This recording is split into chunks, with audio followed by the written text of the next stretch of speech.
আসসালামু আলাইকুম। চলে আসলাম নতুন আরও একটি রেসিপি নিয়ে আপনাদের মাঝে। আজকে আপনাদের সাথে শেয়ার করব চিকেন নাগেটসের রেসিপি। ঝটপট এবং মজাদার এই চিকেন নাগেটসটি আপনারা তৈরি করে নিতে পারবেন একদম অল্প উপকরণে এবং খুব সহজেই। একবার বেশি করে এই নাস্তাটি বানিয়ে যদি আমরা ফ্রোজেন করে রেখে দিই তাহলে কিন্তু এগুলো বাচ্চাদের স্কুলে টিফিনেও দেওয়া যায়। আর বিশ্বাস করেন টিফিন বাটি একদম খালি আসবে। বাচ্চারা কিন্তু নাগেটস খেতে খুব পছন্দ করে। আর তা যদি হয় একটু ডেকোরেশন করে, মানে এইরকম অনেকটা ললি টাইপ করে, তাহলে তো আর কথাই নেই।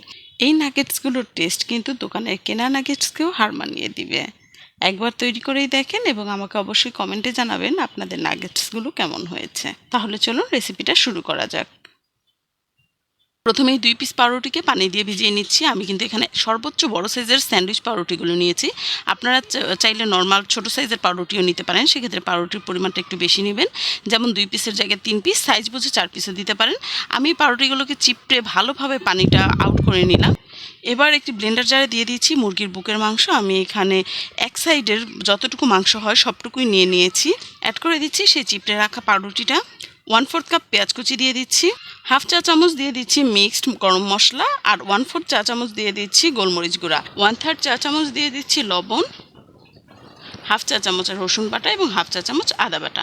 সয়া সস দিয়ে দিচ্ছি 3 টেবিল চামচ পরিমাণ। এবার এই উপকরণগুলোকে ভালোভাবে ব্লেন্ড করে নিয়ে আসবো।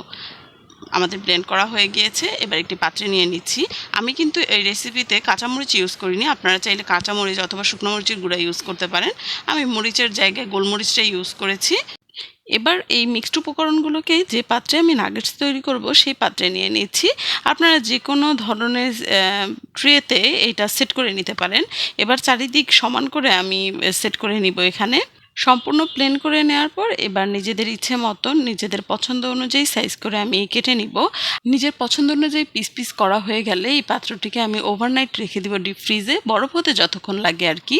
তো আমি ডিপ ফ্রিজে রাখার পরে এটা যখন একদম বরফ হয়ে গিয়েছে তখন এটা নামিয়ে নিয়েছি। আর এবার এগুলোকে আমি ব্রেড ক্রামে গড়িয়ে নিব। এর জন্য নিয়ে নিলাম একটা ডিম আর সামান্য একটু লবণ। এবার ডিমটাকে খুব ভালোভাবে ফেটিয়ে নিব। মিশ্রণটা কিন্তু একেবারে শক্ত হয়ে গিয়েছে। এখন আমি পিস পিস অনুযায়ী উঠিয়ে নিব।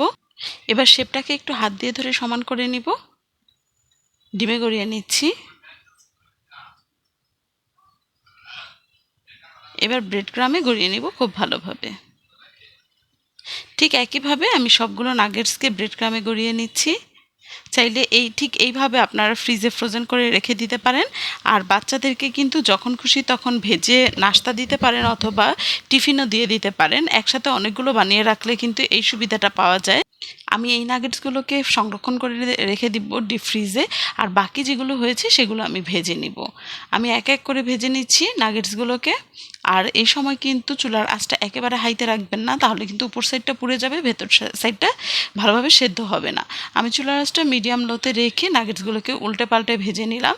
বেশিক্ষণ কিন্তু লাগবে না, 3 থেকে 4 মিনিটের মধ্যে নাগেটসগুলো ভাজা হয়ে যাবে। আমার নাগেটসগুলো ভাজা কিন্তু একেবারেই কমপ্লিট। আর নাগেটস সব সময় নাগেটস অথবা ব্রেড ক্রামে তৈরি জিনিস গরম গরম খেতে চেষ্টা করবেন। গরম গরম খেলে কিন্তু এটার টেস্টটা অনেক অনেক গুণে বেড়ে যায়। আমি নাগেটসগুলোকে আরেকটু ডেকোরেশন করে নিব।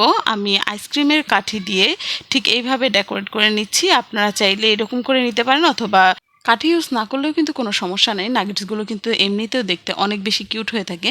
তবে বাচ্চাদের ক্ষেত্রে এই কাঠিটা ইউজ করলে তাদের খাওয়ার ইন্টারেস্ট আরও অনেক গুণ বেড়ে যায়। আমাদের নাগেটসগুলো কিন্তু একেবারে তৈরি, এখন খেয়ে নেওয়ার পালা। তো প্রিয় ভিউয়ার্স, আমি আজকের মতো এখানেই বিদায় নিয়ে নিব। চলে আসবো আরেকদিন নতুন আরও একটি রেসিপি নিয়ে। সে পর্যন্ত ভালো থাকবেন, সুস্থ থাকবেন, আমাদের জন্য দোয়া করবেন। আল্লাহ হাফেজ।